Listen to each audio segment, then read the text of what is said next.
தலைவர் விஜயும் அதை பத்தி சொன்னாரு, தற்கூரி அப்படின்னு. திமுகவுடைய ஒரு எம்எல்ஏ 1000 விளக்கு தொகுதியோட எம்எல்ஏ அந்த 1000 விளக்கு தொகுதியில தான் வந்து அவங்களோட அண்ணாரி வலையமே இருக்கு.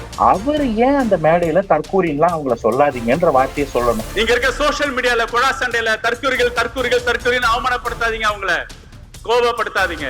கொள்கை தலைவர்கள் அப்படின்னு காமிச்ச ஒரு 5-6 பேர்ல அவர் ஏன் இல்ல, அவர் ஏன் இப்ப இனிமே வைக்கிறதுக்கான ஒரு திட்டம் இருக்கா? ஸோ எம்ஜிஆரோட கொள்கைகளை ஃபாலோ பண்றதா ஒரு ஸ்ட்ராட்டஜியை ஃபாலோ பண்ண போறோமா?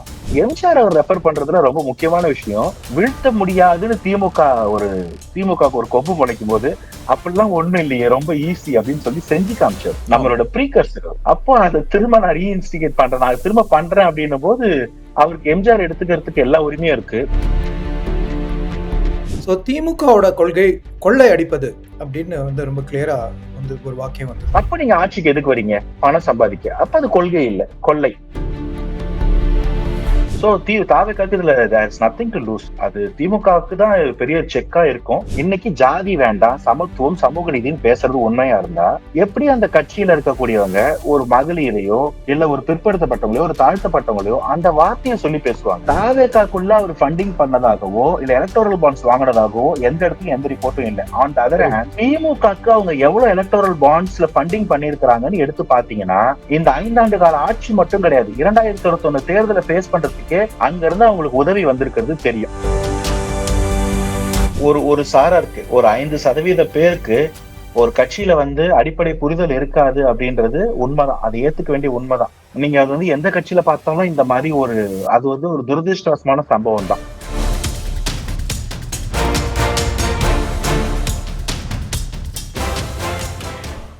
வணக்கம் சிவா 1440 நேயர்களே, பார்வையாளர்களே, உங்களுக்கு ஒரு அன்பான வேண்டுகோள், என் சேனலுக்கு சப்ஸ்கிரைப் பண்ணி பாருங்க. இது வரைக்கும் பார்த்து சப்ஸ்கிரைப் பண்ணவங்களுக்கு மிக்க மிக்க நன்றி. வணக்கம். இன்று மீண்டும் ஒரு அரசியல் உரையாடலில் நம்முடன் இணைந்திருப்பவர் தாவேகா ஆதரவாளர் திரு அனந்தஜித். வணக்கம் சார். வணக்கம் சார். நாங்க இப்ப நேத்தி தலைவர் விஜயோட பேச்ச காஞ்சிபுரத்துல அவர் ரொம்ப சிறப்பா பேசினதை கேட்டோம். அதுல பல விஷயங்களை எங்களால உணர்ந்துக்க முடிஞ்சது. நான் ஒரு கேள்வி உங்கள்ட்ட ஆரம்பிக்க விரும்புறது, காங்கிரஸ் கட்சியில இப்ப 5 மெம்பர் கமிட்டி அவங்க கூட்டணி விஷயத்த பேசுறதுக்கு அமைச்சிருக்கேன் அப்படின்னு வந்து 2 நாள் முன்னாடி செய்தி வந்தது.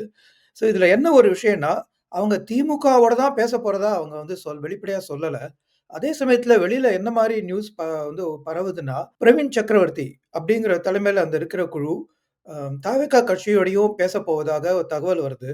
அதே சமயத்துல இன்னொரு தகவல், தலைவர் விஜயும், ராகுல் காந்தியும் இந்தியாவ தாண்டி ஏதோ ஒரு ஐலேண்ட்ல சந்திச்சதாகவும், அத பத்தி பேசினதாகவும் ஒரு தகவல் வருது.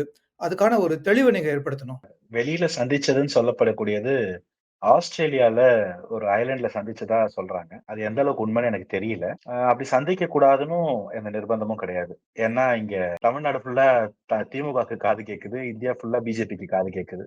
கரெக்ட். சோ அவங்களுக்கு அந்த ஃப்ரீடம் உண்டு. பட் அப்படி பேசியிருப்பாங்கன்னு தோணல எனக்கு. அத அவங்க ரிவீல் பண்ணும்போது நம்ம தெரிஞ்சுக்கலாம். பட் அதுல இருந்து நம்ம தெரிஞ்சுக்க வேண்டிய முக்கியமான சாராம்சம் நம்ம பார்க்கக்கூடியது இந்த கூட்டணி பேச்சுவார்த்தை. இந்த கூட்டணி பேச்சுவார்த்தைக்கு அந்த 5 மெம்பர் குழுன்றது எசென்ஷியலா திமுக கூட பேச்சுவார்த்தை நடத்துறதுக்காக உருவாக்கப்பட்ட மாதிரி தான் ஒரு பின்பம் தெரியுது.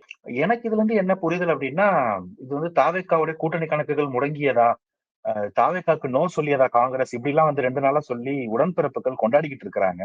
இல்ல, அப்படி ஒண்ணும் இல்ல. என்னுடைய புரிதல் என்ன அப்படின்னா, இந்த பீகார் எலெக்ஷன்ஸோட போஸ்ட்மஸ் வந்து காங்கிரஸ எல்லாருமே ஹியூமிலியேட் பண்ணி இல்ட்ரீட் பண்ணி எப்படியாச்சும் மினிமம் சீட் ஷேர்ல காங்கிரஸோட ஓட் பேங்க் வாங்கிக்கணும் அப்படின்னு ஒரு முடிவுல தமிழகத்துல இருக்கக்கூடிய திமுக கூட்டணி, அவங்க கூட்டணி கட்சி, அதே போல வெஸ்ட் பெங்கால்ல இருக்கக்கூடிய மமதா பானர்ஜி, கேரளால இருக்கக்கூடிய சில காங்கிரஸோட கூட்டணி கட்சிகளும் கூட அவங்களை எப்படியாவது இந்த இடத்துல கார்னர் பண்ணலாமா, அவங்க அங்க சீட் ஷேரிங் அதிகமா கேட்கலாமான்ற ஒரு அட்டம்ப்டுக்கு போறதா வந்து காங்கிரஸோட மேலிடம் புரிஞ்சுக்கிட்டாங்க. சோ இதனால வந்து நீங்க எங்களை ஹிமிலேட் பண்ண முடியாதுன்றதுக்காக கொஞ்சம் அப்ரண்டா அவங்க ஸ்டார்ட் பண்றாங்க.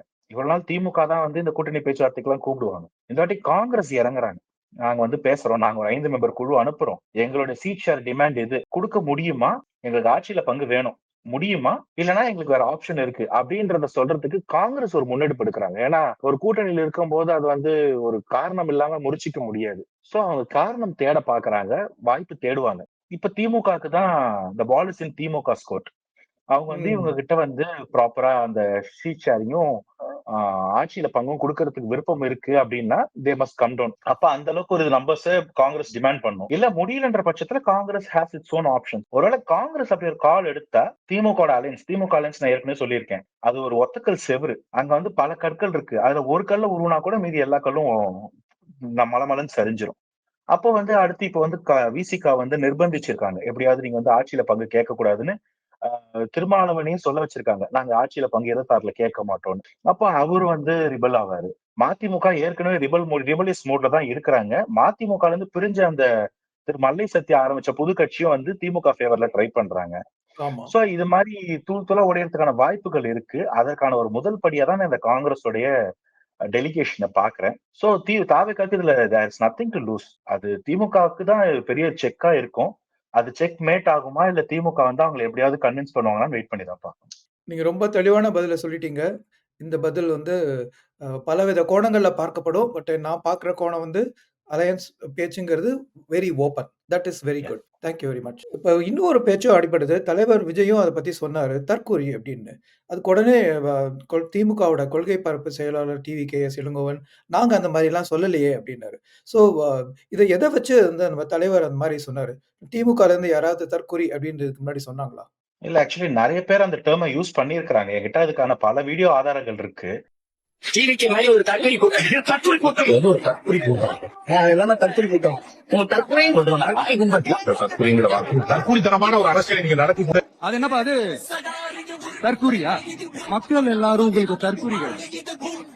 அதே மக்களோட ஓட்டு வாங்க போற நாம தற்கூரிகள்னா அப்ப இவ்வளவு நாள் அதே மக்கள் கிட்ட இருந்தானே நீங்க ஓட்டு வாங்கிட்டு இருந்தீங்க. சும்மா லாஜிக்கே இல்லாம தற்கூரிங்க. இந்த தற்கூரின்ற வார்த்தை வந்து ஒரு ஜஸ்ட் லைக் தட் ஒரு கிரிட்டிசிசமா நம்ம பார்க்க முடியாது. முடியாது. இந்த தற்கூரின்றது வந்து ஒரு ஆண்டே மனப்பற ஒரு ஃபியூடல் மனப்பான்களை இருக்கக்கூடிய ஒரு பண்ணையார் மனப்போக்குல இருக்கவங்க தான் அந்த வார்த்தையை சொல்லுவாங்க. ஆக்சுவலி தற்கூரினா என்ன அப்படின்னா, அது எவ்வளவு பேருக்கு தெரியும்னு தெரியல. அதனால அதை சொல்ல கடமைப்பட்டிருக்கேன். சொல்லுங்க. அந்த காலத்துல வந்து அடிமைகள் வேலை செய்யும் போது, இல்ல படிப்பறிவு இல்லாதவங்களை வேலை வாங்கும் போது, அவங்க கையெழுத்து போட முடியாது. சோ அவங்க வந்து அந்த கை நாட்டு அந்த தம்ப் இம்ப்ரெஷன் வைக்கும்போது, தன்னுடைய குறி அது. அதுதான் தற்குறி. அவங்களுக்கு படிப்பறிவு இல்லன்றதுதான் அந்த தற்குறி. சோ படிப்பறிவு இல்லாதவங்களா இவங்க வந்து எப்பயுமே இந்த மாதிரி நரேஷன் கிரியேட் பண்றதுல திமுக வந்து ஏற்கனவே தே ஆர் ஆல்வேஸ் சக்சஸ்ஃபுல். இதுக்கப்புறம் அப்படி இருக்காதுன்றதுதான் உண்மை. கேப்டன் அவர்களும் இதே மாதிரி தான் வந்து அப்போ ஒரு நரேஷன் கிரியேட் பண்ணி கேப்டனை டிஃபேம் பண்ணாங்க. இப்ப அதே ஒண்ணு ட்ரை பண்றாங்க. திமுக இத பண்ணவே இல்லைன்ற பார்வை ஒரு பக்கம் உண்மையா இருக்குன்னா, ஒரு கிஞ்சிற்றும் அதுல உண்மை இருக்குன்னா, திமுகவுடைய ஒரு எம்எல்ஏ 1000 விளக்கு தொகுதியோட எம்எல்ஏ அந்த 1000 விளக்கு தொகுதியில தான் வந்து அவங்களோட அண்ணா அறிவாலயமே இருக்கு. அவர் ஏன் அந்த மேடையில தற்கூரின்லாம் அவங்கள சொல்லாதீங்கன்ற வார்த்தையை சொல்லணும். இங்க இருக்க சோசியல் மீடியால குழா சண்டையில தற்கூரிகள் அவமானப்படுத்தாதீங்க, அவங்கள கோபப்படுத்தாதீங்க. அப்ப அந்த வார்த்தையை அவங்க ரொம்ப ஆப்வியஸா பிரயோகப்படுத்துறாங்க. அப்படி அந்த மக்களை நீங்க சொல்லக்கூடாதுன்னு அவர் சொல்றாரு. என்னுடைய புரிதல் என்னன்னா, பொதுமக்கள், அதுக்கு மேல இருக்கக்கூடிய கட்சியோட அடிமட்ட தொண்டர்கள், அதுக்கு மேல இருக்கக்கூடிய கேடர்ஸ், 3ஆம் நிலை, 2ஆம் நிலை தலைவர்கள் எல்லாருக்குமே இந்த புரிதல் இருக்கு. 2 வருஷத்துக்கு முன்னாடி வந்த தாவேகா, 75 வருஷமா இருக்கிற திமுக, இப்படி ஒருத்தர் வந்து அரசியல் புரிதல் இல்லாம இருக்கிறாங்கன்னு நீங்க சொன்னா அதுக்கு பெரும் பொறுப்பு உங்களுக்கு தான் அப்படின்ற தெளிவு மக்களுக்கு இருக்கு. உண்மை, உண்மை. அத வந்து நீங்களே போயிட்டு அப்பா குதிர்க்குள்ள இல்லைன்னு சொல்ற மாதிரி பண்ணாதீங்கன்னு சொல்லிதான் அவர் இந்த ஸ்டேஜ்ல சொல்றாரு. ஆனா அந்த தலைமைக்கு அது அவ்வளவு காட்டமா எப்படி நம்ம கட்சியிலே ஒருத்தர் இப்படி பேச போலாம்? ஏன்னா அங்க டெமோக்ராட்டிக்காவே இல்ல. அது ஒரு மன்னர் பரம்பரை மாதிரி மன்னர், இளவரசர், முடி இளவரசர், சின்ன இளவரசர்னு வாழ்ந்துட்டு இருக்கிறவங்களுக்கு கட்சியில யாரும் சொல்ற நல்லது எடுபடாது. ஆனா அந்த கட்சிக்குள்ள பல பேருக்கு இந்த விமர்சனம் ஏன் திமுகவுடைய அடிப்படை மோடஸ் ஆப்பரண்டிலே விமர்சனம் இருக்கதான் செய்யுது. வேற வழி இல்லாம அங்க இருக்கிறாங்க. வாய்ப்பு கிடைச்சா அவங்களாம வெளில வருவாங்க. 26 தேர்தலுக்கு அப்புறம் நீங்க அதெல்லாம் எதிர்பார்க்கலாம்.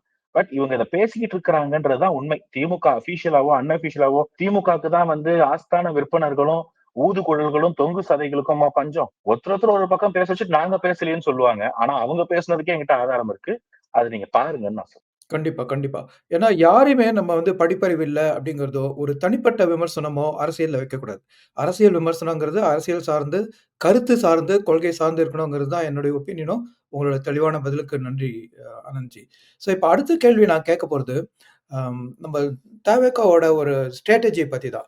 இப்ப அடிக்கடி வந்து தலைவர் விஜய் எம்ஜிஆர் அவங்களோட ஒரு ஒரு விதமான ஒப்பீடு வருது. அதே மாரி அவங்கள எம்ஜிஆரோட பாட்ட மென்ஷன் பண்றது, எம்ஜிஆர் மாரி செயல்படணும். அது ஒரு நல்ல இதுதான். எம்ஜிஆர் வந்து ஒரு சிறந்த தலைவரா இருந்தாரு. ஆனா, ஏன் அந்த எம்ஜிஆர் வந்து நம்ம கொள்கை தலைவர்கள் அப்படின்னு காமிச்ச ஒரு 5, 6 பேர்ல அவர் ஏன் இல்ல? அவர ஏன் இப்ப இனிமே வைக்கிறதுக்கான ஒரு திட்டம் இருக்கா? ஸோ எம்ஜிஆரோட கொள்கைகள ஃபாலோ பண்றதா ஒரு ஒரு ஸ்ட்ராட்டஜிய ஃபாலோ பண்ண போறோமா? இல்ல ஆக்சுவலி எம்ஜிஆர் வந்து பாத்தீங்கன்னா ஒரு மாஸ் லீடர். மக்கள் தலைவர். ஆனா எம்ஜிஆர் வந்து தன்னையே தான் எப்பயுமே கொள்கைவாதி, என்னுடைய கொள்கைகள ஃபாலோ பண்ணுங்கன்னு அவர் எந்த இடத்துலயும் சொன்னது கிடையாது. அவர் வந்து பெரியாரின் வழி தொட்டு திராவிட கழகத்துக்குள்ள வராரு. திமுகக்குள்ள வராரு. அண்ணாவின் வழித்தோன்றலா, அண்ணாவின் தம்பியா, அண்ணா எதிர்பார்த்த ஆட்சிய குடுக்கறதுக்காக அண்ணா திமுகவ ஆரம்பிக்கிறாரு. சோ எம்ஜிஆர் தன்னுடைய கொள்கைகளா அவர் முன் வச்சது இல்ல. அவர் வந்து நான் பார்க்கிறது ஒரு அட்மினிஸ்ட்ரேட்டிவ் மாஸ்டரா தான். இந்த இடத்துல கொள்கைகள் இருக்கு.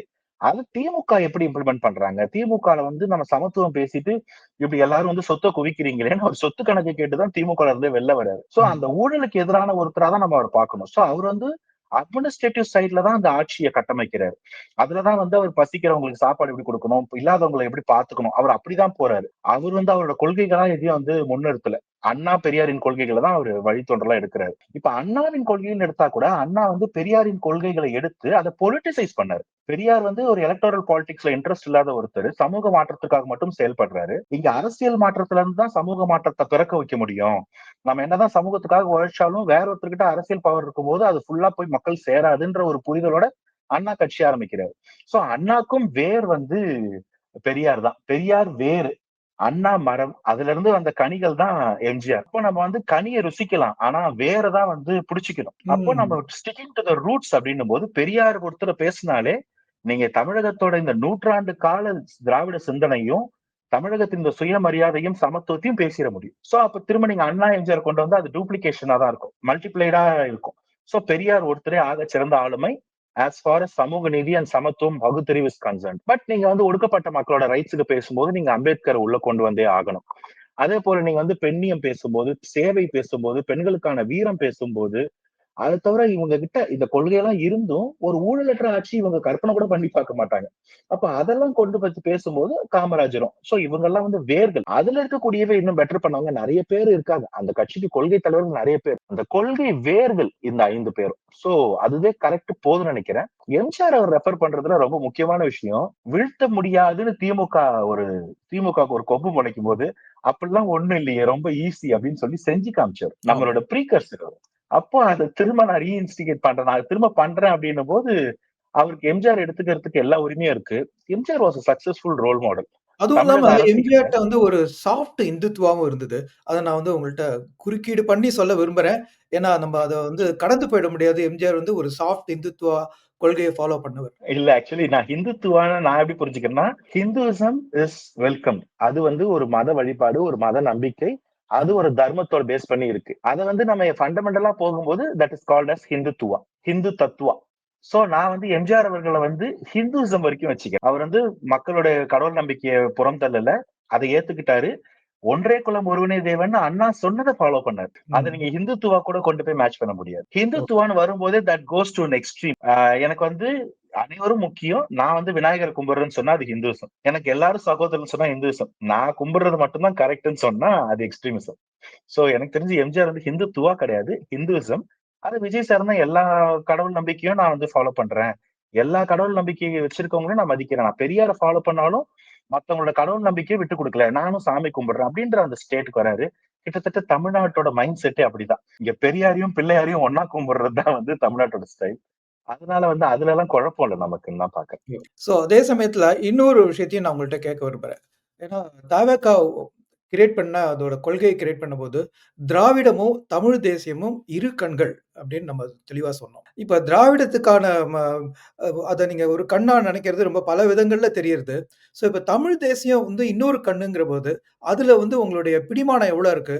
அது வந்து எப்படி அத முன்னெடுத்து செல்ல போறீங்க?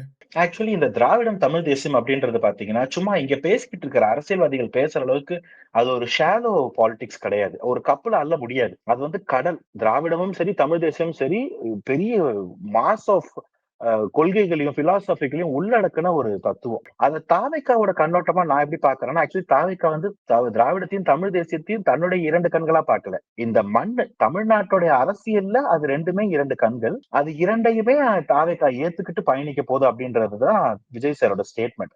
இப்ப இந்த திராவிட அரசியல்ல பாத்தீங்கன்னா அதுக்கு பல முகங்கள் உண்டு. நீங்க அயோத்திதாச பண்டிதர் உருவாக்குன திராவிடிசம் இன்னைக்கு இவங்க பேசுறாங்களே இந்த ஆரியத்துக்கு எதிரான திராவிடம் அது கிடையாது. அவர் அடக்குமுறைக்கு எதிரான ஒரு திராவிடம் பேசினார். அன்னைக்கு அவர் பார்ப்பனர்களை அவர் பிராமணர்கள் எதிர்க்கல. அதுல இருக்கக்கூடிய பிராமணியம் அவங்க யாரையும் அடக்கி பார்த்தாலும் அதை எதிர்த்தார். காலப்போக்குல அது வேற மாதிரி ஒரு திராவிடசமா மாறுது. அது இந்த 4 மொழி கொள்கையை ஒரு தத்துவமா ஏத்துக்கிட்டு இந்த தென்பகுதி இந்த 4 மாநிலங்கள் இன்னைக்கு அது 5, 6 மாநிலமா பிரிஞ்சிருச்சு. இந்த சவுத் இந்தியா பெனின்சுலா அவங்க மென்ஷன் பண்றாங்க திராவிடியன் ஸ்டாக். கொஞ்சம் கொஞ்சமா இவங்களுக்கு ஒரு ஆன்டி தீசிஸ் ஐடியா வேணும்னும் போது அவங்க ஆரியன் இன்வேஷன் எடுத்துக்கிறாங்க. ஆரியன்ஸ் வெர்சஸ் திராவிடன்ஸ் ஒண்ணு கட்டமைக்கிறாங்க. அதுல இருந்து உருவ வித்தியாசத்தை ஒரு ஒரு இனமா கட்டமைக்க முயற்சி பண்றாங்க. ஆமா. அதுக்கப்புறமா அந்த திராவிடன்ஸ்ன்றது என்ன ஆயிடுச்சுன்னா, இங்க இவங்க பேசிக்கிட்டு இருந்த சமூக நீதியோ, பகுத்தறிவோ, சுயமரியாதையோ திராவிடனிசமா மாறிடுச்சு. சோ திராவிடன்றது அடக்குமுறைக்கு எதிராக இருந்து ஒரு ஐடென்டிட்டியா மாறி ஒரு பொலிட்டிக்கல் டேர்மா மாறிடுச்சு. ஆனா திராவிடத்துக்கு இதுதான் கொள்கை, இந்த திராவிடத்தை தான் நாங்க ஃபாலோ பண்றோம்னு இவங்க யாரு கேட்டாலும் சொல்ல மாட்டாங்க. ஏன்னா அவங்களுக்கு இப்படி இருக்கிறதே தெரியாது. On the other hand Tamil தேசியம்ன்றது பாத்தீங்கன்னா, தமிழர்கள் வாழக்கூடிய எல்லா பகுதியில இருக்க மக்களுக்குமான ஒரு அடையாளம், ஒரு பிடிப்பா இருக்கிறது தமிழ் தேசியம். அந்த தமிழ் தேசத்தை கட்டமைக்கிறது தான் அந்த அரசியல். அப்போ நம்ம ஒரு நேரம் தமிழீழம் தான் அந்த தமிழ் தேசியமா இருக்கும்னு நினைச்சாங்க. இன்னைக்கு அந்த வாய்ப்பு அங்க இல்லாத போது தமிழ்நாடு தான் உலகத்துல இருக்கக்கூடிய அனைத்து நாடுல இருக்கக்கூடிய தமிழர்களுக்குமான தாய் நிலமா பார்க்கப்படுது. அப்போ அந்த தமிழர்கள் தமிழ்நாட்டுல இருக்கிற தமிழர்களுக்கும் நம்ம பார்த்துக்கணும். உலகத்துல இருக்கக்கூடிய எல்லா தமிழர்களுக்கும் ஒரு பிடிமானமும் ஒரு பெருமையும் இருக்கணும். அவங்களுக்கு ஒரு தேவைன்னா இங்க அவங்க அம்மா வீடு இருக்கு. இதுதான் தமிழ் தேசியம். ஆனா இந்த தமிழ் தேசியத்துல ஜாதி ஒழிப்புன்ற ஒரு அடிப்படை கட்டமைப்பு இருக்கு. அதுக்குள்ள இந்த திராவிடம் இன்னைக்கு இவங்க பேசிட்டு இருக்காங்களே அந்த திராவிடம் போறதே இல்லை. அந்த ஜாதிய கட்டமைப்பை வலுப்படுத்தி அந்த அரசியல் பண்றாங்க. சோ அவங்களுக்கு இவங்களுக்கு ஒரு முரண் இருக்கு. இந்த தமிழகம் அப்படின்றது தமிழ்நாட்டு நிலப்பரப்பையும் தாண்டி தமிழ் பேசும் அனைத்து இடத்தையும் குறிக்குது. தாவேகா சொல்லக்கூடிய திராவிடம் என்பது தமிழ் நிலத்துல இந்த தமிழ்நாட்டு நிலப்பரப்புல மத்த மொழி பேசுறவங்க இருக்கிறாங்க இல்லையா, அவங்கள ஆதரிக்கிறதா இருக்கு. சோ இத ரொம்ப சிம்பிளா ஒரே லைன்ல சொல்லணும்னா, பிறப்புக்கும் எல்லா உயிருக்கும் எல்லாரையும் ஒரே மாதிரி சமமா பாக்குறோம். எல்லாருக்கும் எல்லாம் இருக்கணும். அதுல நீ வேற மொழி பேசுற ஒருத்தன், ஆனா இங்கவேதான் நீ 30 தலைமுறையா வாழ்ற, நீ என் அண்ணன் தம்பிதான். நீ தமிழ் தான் பேசுற, ஆனா நீ என் தொப்புள் குடி உறவா இலங்கையிலயோ இல்ல சிங்கப்பூர்லயோ இருக்க, நீயும் என் அண்ணன் தான். அந்த ஒரு மனப்போக்கு தான் எல்லாரையும் அரவணைச்சிக்கிற ஒரு மனப்போக்கு. அதுதான் இன்னைக்கு கால் ஆஃப் த டே. அதுதான் இன்னைக்கு தேவை, ரொம்ப அத்தியாவசியம். அந்த சகோதரத்துவம் இல்லாம இருக்கிறது தான் இங்க பெரும் பிரச்சனையா நான் பாக்குறேன். சோ மொழி வழியில அந்த பிரச்சனை இருக்கவே கூடாதுன்றத இந்த இடத்துல தாவேக்கா முடிச்சிடுறாங்க. அதுல இருக்க தமிழ் தேசியமே ஜாதிய கட்டமைப்பையும் நாங்க புறம் தள்ளிடுறோம் அப்படின்ற ஸ்டாண்ட் எடுக்கிறாங்க. மதவாதத்துக்கு எதிராக இருக்கும்போது நாங்க செக்யுலரா இருக்கணும் போது மதம் வழியாவும் பிரிவினை கிடையாது. சோ பிரிவினையே இல்லைன்ற இது எல்லாத்தையும் நீங்க டிரைவ் பண்ணீங்கன்னா பிறப்புக்கும் எல்லா உயிருக்கும் LHS = RHS வரும். சோ எல்லாரையும் ஒன்னா பாக்குறது, எல்லாரையும் நல்லா பாத்துக்கிறது, அவ்வளவுதான் தாவேக்கா. இது ரொம்ப காம்ப்ளிகேட் பண்ணிக்கிட்டு இருக்காங்க. ரொம்ப சிம்பிள். எல்லாரும் ஒன்னா இருப்போம், நல்லா இருப்போம், அவ்வளவுதான். நல்ல கொள்கை. நல்ல கொள்கை வரவேற்கிறேன். ஸோ இப்ப அடுத்த விஷயத்துக்கு போவோம். இது அகைன் நேத்தி தலைவர் பேசினத வச்சு. ஸோ திமுகவோட கொள்கை கொள்ளை அடிப்பது அப்படின்னு ரொம்ப கிளியரா ஒரு வாக்கியம் வந்தது. அது வ அது அவங்க கொள்கையா இருந்தான்னா, அந்த கொள்கையை எதிர்க்கிற கொள்கை எதிரியா திமுகவையும் நம்ம அனௌன்ஸ் பண்ணலாமே அப்படின்னு சில பேர் கேட்கறாங்க. அதே சமயத்துல திமுகலேருந்து இப்போ தாவேக்கால இருக்கிற தலைவர் விஜய்க்கு வலதுகரமா இருக்கிற ஒரு சிலர் ஒரு ஒரு லாட்டரி பின்னணியோட இருக்கிறவங்க இருக்காங்க. அவங்கள்ட்டலாம் ஒரு ஒரு பணம் மொத்தமா சேர்ந்திருக்கு. அவங்க எந்த காரணத்துக்காக ஒரு அரசியலுக்குள்ள வருவாங்க. அவங்கள எந்த விதமான ஆதாயத்த எதிர்பார்த்து அரசியல் நாளைக்கு செயல்படுத்துவாங்க. இத எப்படி தாவேக்கா ஒரு கொள்ளையர்கள் கூடாரமா மாறாம எப்படி இயங்கும்? அப்படின்னு ஒரு கேள்வி வருது. அதுக்கு நீங்க என்ன பதில் சொல்ல விரும்புறீங்க? ஆக்சுவலி ஃபர்ஸ்ட் அண்ட் ஃபார்மோஸ்ட் இது நீங்க 2 கேள்வி கேட்டுட்டீங்க. நான் 2 தனித்தனியாவே சொல்லிக்கிறேன். கடைசியில ஒருங்கிணைச்சுக்கிறேன். சரி. இந்த திமுகவின் கொள்கையே கொள்ளையா மாறிட்டது அப்படின்னு சொல்றக்கூடியது என்னன்னா, இந்த கொள்கையால தான் இந்த கட்சி உருவாக்கப்பட்டது. இது ரொம்ப அடிப்படையில இருந்து ஒரு கேடர் பேஸ்டு பார்ட்டி. அதுல யாருக்கும் மாற்று கருத்து இல்ல. ஆனா அந்த கேடர் பேஸ்டாவே அது இன்னும் இருக்கா, இல்ல குடும்பம் பேஸ்டா மாறிடுச்சா? இப்ப குடும்பமா மாறின பிறகு தலைவரோட பையன் தலைவர், அவரோட பையன் தான் அடுத்த தலைவர். இந்த மாவட்ட செயலாளர் பையன் மாவட்ட செயலாளர், அப்பா மாவட்ட செயலாளர் MLA-வா இருக்காரு, ஆட்சி அமைச்சா மினிஸ்டர் ஆகுறாரு. பையன் மாவட்ட செயலர் மாவட்ட இளைஞரணி தலைவரா இருக்கிறவரு MP ஆகுறாரு. அங்க ஆட்சி அமைச்சா அவர் மினிஸ்டர் வாங்கிக்க போறாரு. அப்போ இந்த இடத்துல பொதுமக்கள் இல்ல இந்த கட்சியிலே அடிப்படை தொண்டர்களா இருந்தவங்களுக்கு என்ன வாய்ப்பு? அப்ப அந்த வாய்ப்பை பத்தி பேசவே விடாம அந்தந்த இடத்துல அவங்கவங்க நாற்காலியை பாதுகாத்துக்கிட்டு அந்த பாதுகாத்த நாற்காலியை வச்சு பணம் பண்ணுவதும் அந்த பவரை பணத்துக்காக மிஸ்யூஸோ எக்ஸ்ப்ளாய்டோ பண்ணும்போது இது ஒரு கொள்ளை. எல்லாரும் சேர்ந்து பண்ணும்போது அது உண்மையை அது நல்லதாயிடாது. தப்பு எல்லாரும் பண்ணாலும் தப்பு தான். யாருமே பண்ணலாம் ரைட் தான். சோ அவங்க எல்லாரும் சேர்ந்து ஒரு கொள்ளை அடிக்கிறாங்க. ஒரு நெக்ஸஸ்ல இருக்கிறாங்க. நீ உன் வட்டத்துல பாத்துக்கோ, நான் என் மாவட்டத்துல பாத்துக்கிறேன். நம்ம எல்லாரும் நம்ம பங்கு மாநிலத்துக்கு கொடுப்போம் அப்படின்னா, இத நான் வந்து நெக்ஸஸா பாக்குறதா இல்ல வந்து கரப்ஷனா பாக்குறதா? ம். ஒண்ணா ஒத்துமையா பண்ணாலும் அது கரப்ஷன் தான். சோ அந்த கொள்கைய அந்த அடிப்படையில கீழ இருக்க ஒருத்தன் மேல ஏறி வர முடியும்ன்ற விஷயத்தையும் காம்ப்ரமைஸ் பண்ணிட்டீங்கன்னா, நீங்க ஏதோ ஒரு இடத்துல எல்லாத்தையும் காம்ப்ரமைஸ் பண்ணிட்டீங்கன்றது குவைட் ஆப்வியஸ். அது ஒரு பக்கம். 2வது இந்த கொள்கைய நீங்க வச்சு என்ன பண்றீங்க? இன்னைக்கு ஜாதி வேண்டாம், சமத்துவம், சமூக நீதின்னு பேசுறது உண்மையா இருந்தா, எப்படி அந்த கட்சியில இருக்கக்கூடியவங்க ஒரு மகளிரையோ, இல்ல ஒரு பிற்படுத்தப்பட்டவங்களையோ, ஒரு தாழ்த்தப்பட்டவங்களையோ அந்த வார்த்தைய சொல்லி பேசுவாங்க? எத்தனை இடத்துல அவங்க வந்து ஜாதிய கட்டமைப்பு பேசுறாங்க? ஜாதியா, இந்த ஜாதியா நீ? நீ இவரா? நீ இந்த மதமா? இந்த ஊரான்றத எப்படி பிரிச்சு பாக்குறாங்க? அப்ப அந்த கொள்கைக்கு இதுக்கும் முரண் இருக்கு. அப்ப இந்த மாரி பொய்யா ஒரு விஷயத்த கொள்கையா பேசுறவங்க கிட்ட, நீங்க அவங்களோட அட்மினிஸ்ட்ரேஷன்ல என்ன டிரான்ஸ்பரன்சி எதிர்பார்க்க முடியும்? ஏன்னா அட்மினிஸ்ட்ரேஷன்ல ஒரு ஒரு பெரிய பாலிசி லேப்ஸ் உருண்டு ஓடுது. 5 வருஷத்துல 5,00,000 கோடி கடன் இன்கிரீஸ் ஆயிருக்கு. ஒரு இம்ப்ரூவ்மென்ட்டும் காணோம். ஒரு டெவலப்மென்ட்டும் காணோம். அதுக்கான ஒரு ஒரு ரிப்போர்ட் கேட்டோம்னாக்க, வெள்ளையில இருக்கேன்னு கேட்டா வெள்ள பேப்பர் எடுத்து தூக்கி காட்டுறீங்க. ஆமா. சொல்லக்கூடிய எல்லா பொய்யும் மாறி எக்ஸ்போஸ் ஆயிட்டே இருக்கு. சரி அடிப்படையில அட்மினிஸ்ட்ரேஷன்ல ஒரு கார்ப்பரேஷன் ஐ மீன் ஒரு கரப்ஷன் இல்லாம இருக்கா? இல்ல வந்து ஒரு லா அண்ட் ஆர்டர் ப்ராப்பரா இருக்கா? இல்ல ஒரு திட்டம் பாட்டாலும் நீங்க சொன்ன மாரி செஞ்சீங்களா? உங்களோட அடிப்படை மேனிஃபெஸ்டோ ஃபாலோ பண்ணீங்கன்னா, இதுல எதுவுமே இல்லன்னும்போது, இவங்களுக்கு கொள்கைன்னு எதுவுமே இருக்கிற மாரியோ, அந்த கொள்கைய இவங்க இம்ப்ளிமெண்ட் பண்ணி மக்களோட வாழ்க்கைய மேம்படுத்துற மாரியும் எங்களுக்கு எந்த இடத்துலயும் ஒரு புரிதலே இல்ல. அப்ப நீங்க ஆட்சிக்கு எதுக்கு வரீங்க? பணம் சம்பாதிக்க. அப்ப அது கொள்கை இல்ல. கொள்ளை. கொள்ளைய மட்டுமே ஃபாலோ பண்ற ஒருத்தங்க, ஏங்க கொள்கைய பத்தி பேசுறீங்க? அப்படின்னு அந்த இடத்துல அதுதான் பதில். இதுக்கு நீங்க கேட்டீங்கன்னா, ஒவ்வொன்னுத்துக்கும் நான் பக்கமா விளக்கம் குடுப்பேன், ப்ரூஃப் குடுப்பேன். பட் இதுதான் அவங்க மேல நாங்க வைக்கிற general allegation. On the other hand நீங்க 2வதா கேட்ட கேள்வி, இப்போ நீங்க ஆதவ் அர்ஜுனா அப்படின்றவர அவர பெர்சனலா அவரோட தொழில் அப்படின்னு கேட்டீங்கன்னா, இன்ஃபாக்ட் அது அவர் தொழிலே கிடையாது. அவர் அடிப்படையில ஒரு ஸ்போர்ட்ஸ்மேன். அப்படியே வந்து ஒரு பொலிட்டிக்கல் அனலிஸ்ட்டா மாற பாக்குறாரு. அவரு கல்யாணம் பண்ண அவரோட வைஃபோட அப்பா அவங்க ஃபேமிலி பிசினஸ் தான் இந்த லாட்டரின்னு சொல்லப்படுது. இன்னைக்கு அது வந்து ஒரு பெரிய குற்றமா இருக்கும் அப்படின்னா, நான் லாட்டரி பிசினஸ ஆதரிக்கல. ஆனா அந்த லாட்டரி பிசினஸ் தமிழ்நாட்டுக்கு வரணுமா? வரக்கூடாதா? அந்த லாட்டரி பிசினஸ்ல இருக்க பணம் ஒரு கட்சிக்குள்ள போணுமா? போக்கூடாதான்னு கேட்டீங்கன்னா, தாவேகாக்குள்ள அவர் ஃபண்டிங் பண்ணதாகவோ, இல்ல எலக்டோரல் பாண்ட்ஸ் வாங்குனதாகவோ எந்த இடத்துலயும் எந்த ரிப்போர்ட்டும் இல்ல. ஆன் த அதர் சரி. ஹேண்ட் திமுகக்கு அவங்க எவ்வளவு எலக்டோரல் பாண்ட்ஸ்ல ஃபண்டிங் பண்ணியிருக்கிறாங்கன்னு எடுத்து பார்த்தீங்கன்னா, இந்த 5 ஆண்டு கால ஆட்சி மட்டும் கிடையாது. 2021 தேர்தல ஃபேஸ் பண்றதுக்கே அங்க இருந்து அவங்களுக்கு உதவி வந்திருக்கிறது தெரியும். இப்ப அதோட நீட்சியா பார்த்தீங்கன்னா, அவர் அதுக்கப்புறம் விசிகாக்கு போறாரு. அங்க இருந்து தாவேகாக்கு வர்றாருன்னா, தாவேகாக்கு அவர் வர்ற வரைக்கும் வந்து அவர் மேல அவர் ஃபேமிலி எந்த அலிகேஷனும் வைக்கல. அவர் பிரசாந்த் கிஷோர் கூட எலக்ஷன்ஸ்க்கு பல ஸ்டேட்ஸ்க்கு ஒர்க் பண்ணாரு. திமுகக்கு ஒர்க் பண்ணாரு.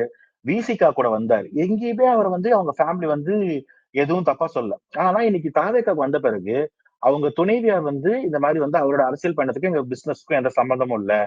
அவர் மேல இருக்கிறது இங்க கொண்டு வராதீங்கன்னு சொல்றாங்க. அவரோட மைத்துனர் வந்து ஒரு காணொளியில உட்கார்ந்துகிட்டு, அவர் வந்து இந்த மாரி அவரோட ப்ராப்பர்ட்டி, அவரோட பிசினஸ்ல இருக்க ஸ்டேக்ஸ் எல்லாம் அவங்க மாமனாருக்கே குடுத்துட்டு, அந்த காச கொண்டு வர்றேன்றாங்க. சோ இது வந்து எனக்கு என்ன புரியுதுன்னா, திமுகக்கு தாவேகாவ வீக்கன் பண்ணணும். தாவேகாவோட ஒரு மெயின் பில்லரா இருக்கக்கூடிய மிஸ்டர் ஆதவ் அர்ஜுனாவ டிஃபேம் பண்ணணும். அதுக்கு எந்த வெப்பன் வேணா கையில எடுப்போம். அந்த வெப்பன் அவங்க கழுத்துக்கே இருக்கு. அவங்களே அந்த காச வாங்கி இருக்கிறாங்கன்னா கூட பரவாயில்ல. மிஸ்டர் ஆதவ் அர்ஜுனாவ எப்படியாவது டிஃபேம் பண்ணிட்டோம்னா, ஒரு பாயிண்ட் கிடைச்சுது. அந்த நெனப்புல அவங்க இருக்கிறாங்க. இது எல்லாத்தையும் தாண்டி தலைவர் என்ன? அந்த தலைவரோட கொள்கை என்ன? ஆதவ் அர்ஜுனோட பிசினஸ்க்கும் லாட்டரிக்கு ஏதாவது சம்பந்தம் இருக்கா? அப்படிதான் லாட்டரி ஒரு ஸ்டேட்டுக்குள்ள வரணும்னா, அது வந்து ஒரு முதல்வர் முடிவு இல்லாம வர முடியுமா? அப்ப பொதுமக்கள் இத பார்ப்பாங்களா? இந்த தெளிவு எல்லாருக்குமே இருக்கு. இவங்களுக்கு எதையாவது ஒண்ணு பண்ணா அரசியல் பண்ணணும் அப்படின்னா, முதல்ல அவங்க லாட்டரி மார்ட்டின் கிட்ட வாங்குன அவரோட ஆதவ அர்ஜுனோட மாமனார்ட்ட வாங்குன அந்த பணத்த டொனேஷனுக்கோ இல்ல சிஎம் ஃபண்டுக்கோ மாத்த சொல்லுங்க. மத்தது அதுக்கப்புறம் பேசுவோம். தவிர இதுக்கு முகாந்திரம் இல்ல. சும்மா ஒரு பொலிட்டிக்கல் கிமிக்கா தான் நான் பார்க்கிறேன். ஏன்னா ஆதவ அர்ஜுனா வந்து கொஞ்சம் ரொம்ப ஆக்டிவா இருக்காரு. திமுக வந்து அவங்க பண்ணக்கூடிய தவறுகள் இந்த கரூர் துயரத்துக்கு அப்புறமாலாம் கொஞ்சம் அவர் கொஞ்சம் ஹார்ஷா அவங்க மேல அது அலிகேஷன் கொண்டு வரும்போது so they are trying to do something. இத்தனை நாளா இவங்க குடும்பத்தினர் பேசாம இருந்து இன்னைக்கு ஆதவ அர்ஜுனாக்கு எதிரா பேசுறதே திமுகவின் உந்துதலால நடக்குதோ அப்படின்ற ஒரு கேள்வியே இங்க பலர்கிட்ட இருக்கு. இவ்வளவு நாள் பேசாமயா இப்ப பேசுறீங்க அப்படின்னு. அப்போ ஏதோ ஒரு பின்னாடி வாய்ப்பு இருக்கதான் தோணுது. Very good sir. நீங்க தெளிவான விளக்கத்துக்கு நன்றி. இந்த தெளிவான விளக்கத்த உங்களுக்கு சொல்லத்துக்கு ஒரு சந்தர்ப்பம் அளிக்கத்தான் அந்த கேள்விய கேட்டேன். ஸோ அடுத்தது இப்ப நேத்து ரொம்ப ரொம்ப ரொம்ப ஸ்பெசிஃபிக்கா நம்மளுடைய எதிர்கால வாக்குறுதி போக்குல வந்து அவர் சொல்றபோது நம்ம தலைவர் சொன்னாரு. இந்த காஞ்சிபுரத்துல பஸ் ஸ்டாண்ட வந்து சீரமைக்கணும். அப்புறம் ஹேண்ட்லூம் வீவர்ஸ்க்கு வந்து இப்ப அவங்க ரூ. 500க்கும் இன்னும் குறைவா சம்பாதிக்கிற லெவல்ல இருக்காங்க. அவங்களோட உலக ரெப்யூட்டேஷன் அளவுக்கு அவங்களுடைய வருமானங்கிறது ரொம்ப கம்மி. ஸோ இதெல்லாம் வந்து எப்படி நம்ம அதிகரிக்க போறோம்? இதுக்கான திட்டங்கள வந்து தீட்ட ஆரம்பிச்சாச்சா? ஆக்சுவலி இந்த மாரி அவர் ஒரு ஒரு மாவட்டத்திலயும் பேசும்போது, இது வந்து நாங்க ஒரு 1 இயர்க்கு முன்னாடில இருந்தே ஒரு ஆக்டிவிட்டி பண்ணிட்டு இருக்கிறாங்க. தாவேக்காக்கு வந்து தமிழகத்துல 120 மாவட்டமா பிரிச்சிருக்கிறாங்க. ஒவ்வொரு மாவட்டத்துல இருக்கக்கூடிய ஆஃபீஸ் பேரர் டீம்ஸ்க்கும் வந்து அந்த மாவட்டத்துல அதாவது ரஃப்லி 2 தொகுதி வரும். அந்த 2 தொகுதியில இன் டெப்த்தா சர்வே எடுக்க சொல்லி, அந்த பகுதியில இருக்கக்கூடிய administrative problems, Goondas problem, law and order problem, அத தவிர மக்கள் எந்த மாதிரியான ஒரு கட்சிய எதிர்பார்க்கிறாங்க, என்னென்னலாம் வேணும், வேணாம், அலையன்ஸ் யார் கூட வைக்கலாம் வேண்டான்ற டீடைல்டா சர்வே எடுத்திருக்காங்க. அந்த பகுதியில இருக்கக்கூடிய எவ்ரி சில்லியன் ப்ராப்ளம்ஸ். சோ அது எல்லாத்தையும் எடுத்து பார்த்து அதுக்கு ஒரு சொல்யூஷன் தான் அந்த மேனிஃபெஸ்டோவாவே இருக்க போகுது. தாவேக்காவின் 2026க்கான தேர்தல் வாக்குறுதிகள். அப்ப அத பத்தி பேசும்போது அவர் அந்தந்த ஊருக்கு போகும்போது அதை அட்ரஸ் பண்றாரு. இப்ப ஃபார் எக்ஸாம்பிள் இப்ப நீங்க காஞ்சிபுரத்தை பத்தி பேசும்போது நீங்க ஹேண்ட்லூம் வீவர்ஸ் பத்தியோ இல்ல பிரிசைஸா அந்த பஸ் ஸ்டாப் ப்ராப்ளத்தை பத்தி பேசினாரு. திருவாரூர் போகும்போது அங்க வந்து ஒவ்வொரு மூட்டைக்கும் ஒவ்வொரு கிலோக்கும் ₹1 லஞ்சமா வாங்குறாங்கன்றத பத்தி பேசினாரு. ம். அதே மாதிரி நாமக்கல் போகும்போது அங்க இருக்கிற பிரச்சனையை பேசினாரு. அதுக்கு முன்னாடி நாகப்பட்டினம் போகும்போது அங்க இருக்கிற பிரச்சனை பேசினாரு. சோ இது எல்லாமே வந்து ஏற்கனவே அவங்க கலெக்ட் பண்ண டேட்டாஸ். அதுக்கு இங்க எதை குத்தமா சொல்றோமோ அதுக்கு அங்க தீர்வு இருக்கு உள்ள. அதுதான் என்னோட புரிதல். இப்போ நீங்க இதுக்கு ஒரு ரொம்ப சிம்பிளா கேட்டீங்கன்னா, ரொம்பலாம் யோசிக்க வேண்டாம். அந்த இடத்துல இருக்கக்கூடிய ஹேண்ட்லூம் வீவர்ஸ் எல்லாருமே வந்து கோஆப்பரேட்டிவ்ல என்ரோல்டா. அந்த ஹேண்ட்லூம் ப்ராடக்ட்ஸ மார்க்கெட் பண்றதுக்கோ, ப்ரொமோட் பண்றதுக்கோ என்ன ஸ்டெப் எடுத்திருக்கோம். அவங்களுக்கு அடிப்படையில வந்து ஒரு பினான்ஸ் கேபிட்டல் ஒரு ஒரு ரன்னிங் கேபிட்டலுக்கோ, இல்ல ஒரு ஓப்பனிங் கேபிட்டலுக்கோ ஏதாவது ஒரு ஃபண்டிங்க்கு ஏற்பாடு பண்ணியிருக்கோமா? ஏதாவது எக்ஸ்க்ளூசிவ் லோன் ஸ்கீம் இருக்கா? அடிப்படையில அது வந்து ரொம்ப காலமா ஒரு 2000 வருஷ பழமை உள்ள ஒரு தொழில் அந்த இடத்துல. அத ம். ஒரு ஜிஐ டேக் கிரியேட் பண்ணி, இந்த ஊர்ல இருந்து வரக்கூடிய ஹேண்ட்லூம்னு ஒண்ண ப்ரமோட் பண்ணோம்னா, அவ்ளோ பெரிய மார்க்கெட் இருக்கு நம்ம நாட்டுல டெக்ஸ்டைல்ஸ் மார்க்கெட். உண்மதான். இந்த கேப்ப பிரிட்ஜ் பண்ணாலே அவ்ளோ பெரிய வாழ்வாதாரம் கிடைக்கும் அந்த மக்களுக்கு. இத பத்தி கொஞ்சமும் அக்கறை இல்லாம, அந்த மக்கள் எவ்வளவோ பேர் எவ்வளவோ காலமா அந்த கஞ்சிவரம்லாம் ஒரு படமே வந்திருக்கு மிஸ்டர் பிரகாஷ் ராஜ் எடுத்தது. அவங்க வந்து ஒரு புடவை அந்த குடும்பத்துல பொறந்த அந்த நெசவாளி குடும்பத்துல பொறந்த ஒரு குழந்தைக்கு ஒரு புடவைன்றது கனவா இருக்கும். கரெக்ட். அவ்வளவு பெரிய ஒரு நலிவடைஞ்ச ஒரு இடத்துல எந்த ஒரு திட்டமுமே இல்லாம எப்படிப்பா நீங்க இத்தனை வருஷம் ஆட்சி பண்ணீங்க? எப்படிப்பா இத்தனை வருஷம் கட்சி நடத்துனீங்கன்ற கேள்விதான் அவர் கேட்கிறாரு. ஆப்வியஸ்லி பதில் வச்சிருக்கிறவங்களுக்கு தான் அந்த கேள்வி கேட்கிற தைரியம் வரும். அந்த உண்ம. கேள்விக்கான பதில் இருக்கு. நான் சொன்னது சும்மா என்னுடைய புரிதல்ல. நீங்க அத மேனிஃபெஸ்டோல இன் டெப்த்தா பாப்பீங்க. District wise manifesto. ஸோ நம்ம ஒரு ஒரு இன்னொரு நேர்காணல்ல இந்த மேனிஃபெஸ்டோல இருக்கிற ஒரு ஐட்டத்தையும் எடுத்துட்டு நம்ம விரிவா அத பத்தி பேசலாம். இப்ப சும்மா வந்து அத டெஃபினெட்லி. பத்தி உங்களுடைய திட்டத்துக்காக கேட்டேன். ஸோ அடுத்த கேள்வி வந்து ஒரு விதமான ஒரு விமர்சனம் தான். பட் இந்த விமர்சனத்துக்கு உங்கள்ட்ட இருந்து ஒரு தெளிவான பதில பெற்று அது மக்கள்ட்ட கொண்டு போய் சேர்க்கிறது தான் என்னுடைய நோக்கம். இப்ப வந்து நம்ம தாவேகா கூட்டம் முடிஞ்ச உடனேயோ, இல்லாட்டி அந்த ரசிகர்கள் வேற ஏதாவது ஒரு கூட்டத்திலயோ, அவங்களுடைய அவங்களுடைய ஆட்டிட்யூட் வந்து கொஞ்சம் வந்து விமர்சனிக்கத்தக்க வகையில இருக்குங்கிறாங்க. அதான் கூட்டம் முடிஞ்ச உடனே எல்லாத்தையும் உடைக்கிறாங்க, எல்லாத்தையும் கலைச்சுட்டு போறாங்க. அவங்க வந்து ஒரு சந்தோஷத்துல பண்றாங்களா? இல்லாட்டி எதுல அப்படி பண்றாங்க? ஒரு உணர்வு உணர்வு மிக்க ஒரு நிலையில அந்த மாரிலாம் நடந்துக்கிறாங்க. அதே மாரி வேற ஒரு இடத்துல வந்து வேற ஏதோ ஒரு கச்சேரி நடந்துட்டு இருக்கச்சே, அம் லைட் மியூசிக் கான்சர்ட் நடக்கிறபோது சம்மந்தமே இல்லாம "தவேகா, தவேகா" அப்படின்னு கத்தினதா சில வீடியோலாம் வலம் வருது. அது பொய்யாவும் இருக்கலாம். பட் இந்த மாரி ஒரு விமர்சனம் வரத வந்து நீங்க எப்படி எதிர்கொள்றீங்க? ஆக்சுவலி ஒரு ஒரு சாராருக்கு ஒரு 5% பேருக்கு ஒரு கட்சியில வந்து அடிப்படை புரிதல் இருக்காது அப்படின்றது உண்மைதான். அதை ஏத்துக்க வேண்டிய உண்மைதான். நீங்க அது வந்து எந்த கட்சியில பார்த்தாலும் இந்த மாரி அது வந்து ஒரு துரதிர்ஷ்டவசமான சம்பவம் தான். அந்த மக்கள், அந்த இளைஞர்கள் வந்து அரசியல் மயப்படல. அவங்கள வந்து அந்த சமூகத்துல ஒரு டெக்கோரம் ஃபாலோ பண்ணணுன்றது தெரியாம இருக்கிறது ரொம்ப ஒரு துரதிர்ஷ்டவசமான சம்பவம். நான் அவங்கள எந்த இடத்துலயும் வந்து டிஃபெண்ட் பண்ற ஆள் கிடையாது. ம். ஆனா இதுல எனக்கு என்ன பெரிய வருத்தம்னா, இந்த கிரவுட் வந்து இருந்துகிட்டே இருக்கிறாங்க எப்பயுமே. எல்லா கட்சியிலுமே இருக்கிறாங்க. நீங்க ஆமா. வந்து ஒரு முப்பெரும் விழான்னு ஒரு 75 ஆண்டு கால பவள விழா கொண்டாடுற திமுகவிலயும், ஒரு வாழைப்பழ தார அந்த ஆர்ச் மேல ஏறி பறிக்கிறாங்க. அவ்வளவு வந்து ரிஸ்க் எடுத்து செய்றாங்க. ஒவ்வொருத்தரும் தலைக்கு மேல ஒரு சேர தூக்கி வச்சுட்டு தான் வீட்டுக்கு போறாங்க. இதுக்கும் இங்க நம்ம பார்க்கிறோம். ஒரு க மார்க்சியத்தையும், பெரியாரியத்தையும் கட்டமைச்சு நான் அம்பேத்கரிசத்தையும் சேர்த்து உருவாக்குன ஒரு இயக்கம்னு சொல்றாரு திருமாஅண்ணன் விசிகாவ. அவரே தான் ஸ்டேஜ்ல இருந்து சொல்றாரு, "எப்பா ஈவென்ட் முடியும்போது அந்த கொடி கம்பங்களை எடுத்துட்டு போயிடாதீங்க. அப்புறம் அந்த கொடி கட்டுனவங்க கம்பெனிக்கு நான் காசு கொடுக்க வேண்டியது இருக்குன்னு." இது எல்லாத்துக்கும் என்கிட்ட ப்ரூஃப் இருக்கு. அதே ஆமா. மாரி கனிமொழி அக்கா சொல்றாங்க, பனைமரத்துல இருந்து இறங்குங்கன்றாங்க. கொடிய தூக்கிட்டு போய் பனைமரத்துல எல்லா இடத்துலயும் இது நடக்குது. நான் அதனால வந்து திமுகல இருக்கு, விசிகால இருக்கு, தாவேக்கால இருக்கட்டும்னு சொல்லல. அது வந்து ஒரு பெரிய துர்பாக்கியம். இவங்கள ஏன் இப்படி நீங்க வந்து வளர்த்து வச்சிருக்கிறீங்க?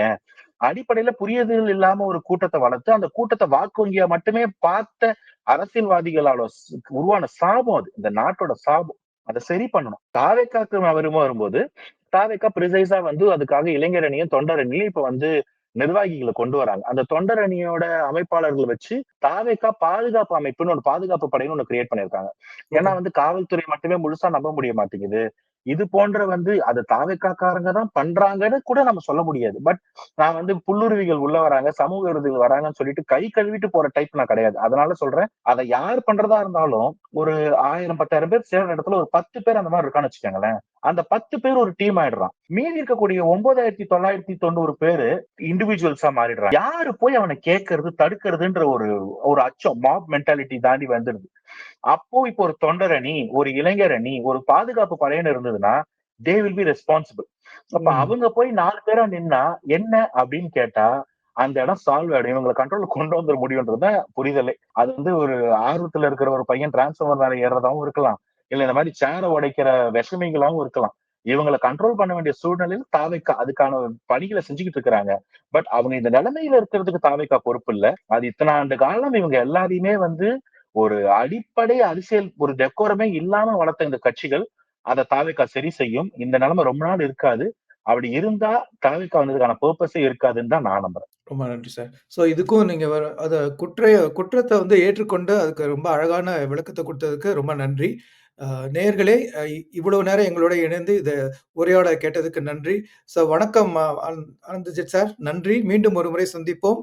தாவேக்காவோட தேர்தல் வாக்குறுதிகளை விரிவாக விவாதிப்போம் அந்த சமயத்தில். நன்றி. Thank you sir. தேங்க்யூ.